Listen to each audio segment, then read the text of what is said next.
Human trafficking includes the exploitation of any person through force, fraud, fear, or coercion. It is considered to be the second most lucrative criminal enterprise behind drugs. Do you know what sex trafficking is? No. No. Sex trafficking?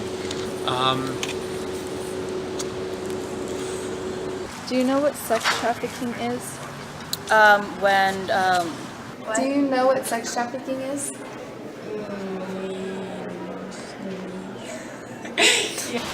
Do you know what sex trafficking is?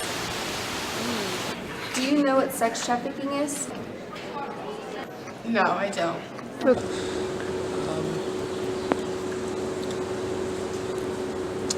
Do you know what sex trafficking is? It's just underground sex trafficking. Do you know what sex trafficking is?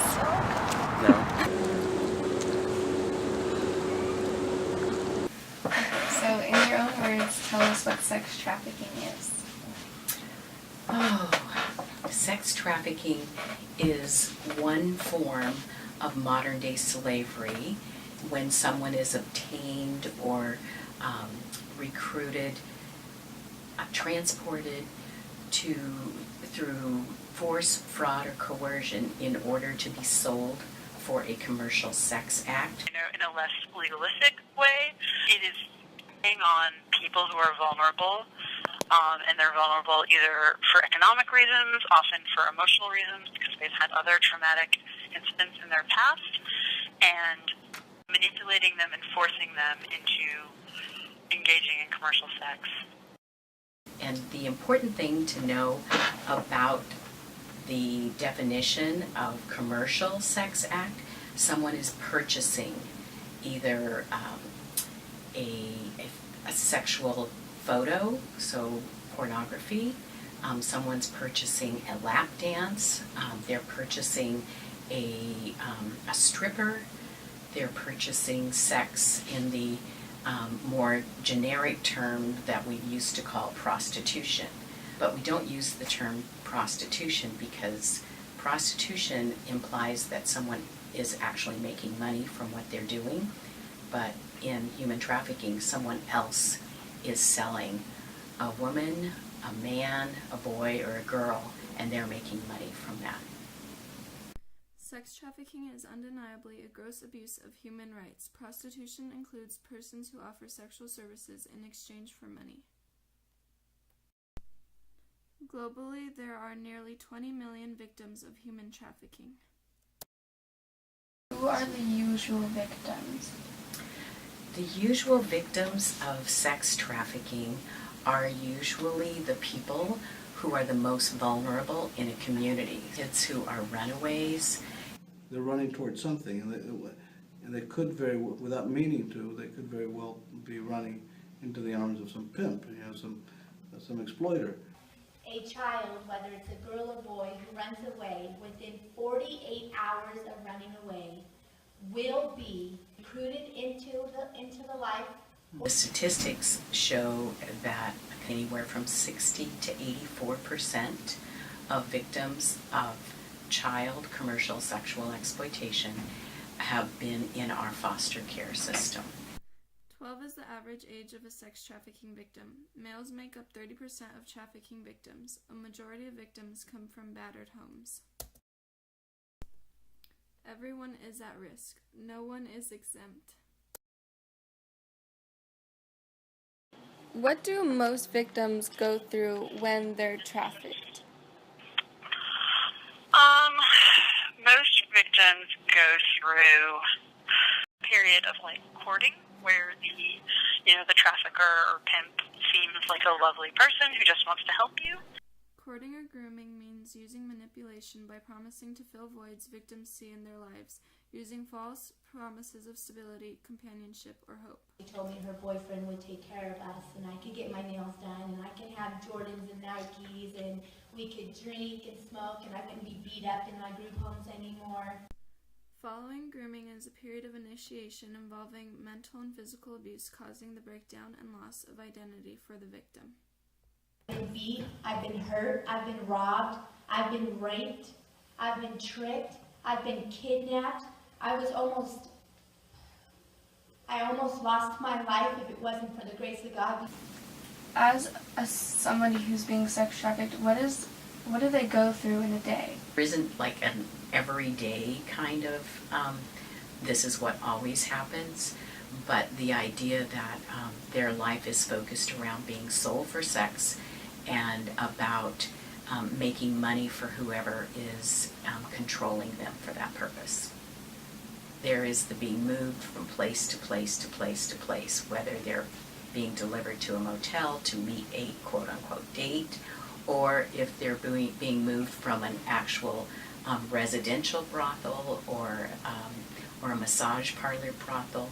And some of the reports indicate that they like follow a track, so they'll drive them up to Reno, over to San Francisco, down to Southern California, and Victims will have sex with 10 to 20 purchasers a day. Purchasers include a wide range of people, such as doctors, teachers, married men, and even law enforcement. Revenue created by sex trafficking can be up to $150 billion a year. Physical and emotional effects create chains around heart, spirit, and mind. My manipulation was drugs. And the whole 10 years that I was out there, I was addicted to meth. so many times they have substance abuse issues, they have addictions, and so the drugs are a big part of that life. I was taken to the hot doctors and I had 5 STDs. How does a 15-year-old have 5 STDs? Their life is interrupted, no good solid sleep, and so they begin to feel the effects of sleep deprivation. Nutrition is not necessarily a big part of their lives. Each victim has a quota. If the quota is not met, they face being beaten, burned, or locked in rooms. So some of the red flags, for me, I loved school. I loved school. Then I met this girl and I stopped going to school. I was then ditching, or I never really looked at people in their faces. I then started cutting. I started smoking pot. I didn't listen to my teachers. Even a red flag of a child being or letting you know that they have been molested as a child, that's a red flag because they're 25 times more likely to be trafficked than a child that was not. Some other red flags. Someone, for me, it was never having my dad in my life. So the only thing I knew how to do, I searched for that family. I attached myself to adults.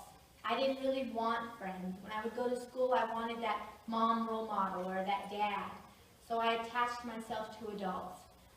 When you see somebody in your school that never had her nails done, never had the more popular name brand clothes or shoes, and suddenly they do, you got to ask yourself, how did that happen?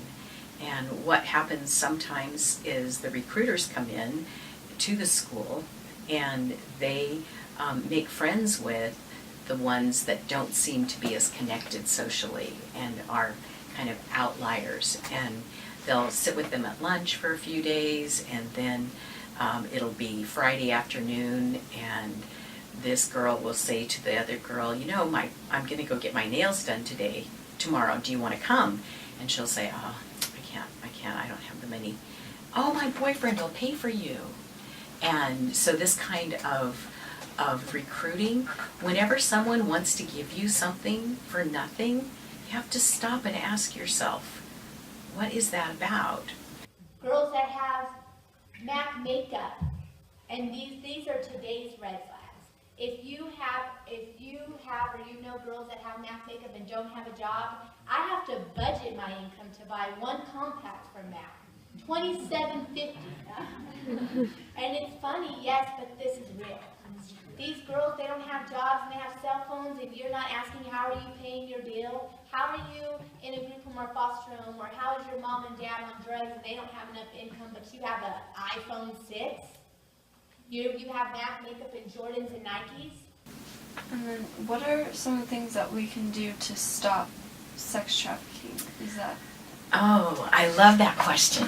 You know, we have a group here at Vanguard called Live to Free, and we did, when we started doing anti-human trafficking awareness in the schools, we realized we wanted to actually look at how do we end human trafficking. And so we have to make choices that will contribute to ending human trafficking. Opal Singleton is this person who's a friend, and she works here with the County Task Force on Human Trafficking, and she's gone all over the world working on this topic. And she's written a book, and it's scary, the things that she comes up with. It's really scary how much, I guess, computing power, how much accessibility young people have. It does take a village. We need to be looking. We need to be asking the right questions. The way that human trafficking is going to end is when everyone does something. And there is something for you to do as a student to educate other students, to share what you know. There is something for teachers to do. There's something for community leaders to do. Everybody has to do something. It isn't just law enforcement finding the bad guys and victim services helping the victims. But we have to create a community where we don't allow human trafficking to exist. We protect the weakest, and we penalize those who exploit the marginalized. One of the most important things that everybody can do is to learn the National Human Trafficking Resource Center hotline number, which is 888-373-7888.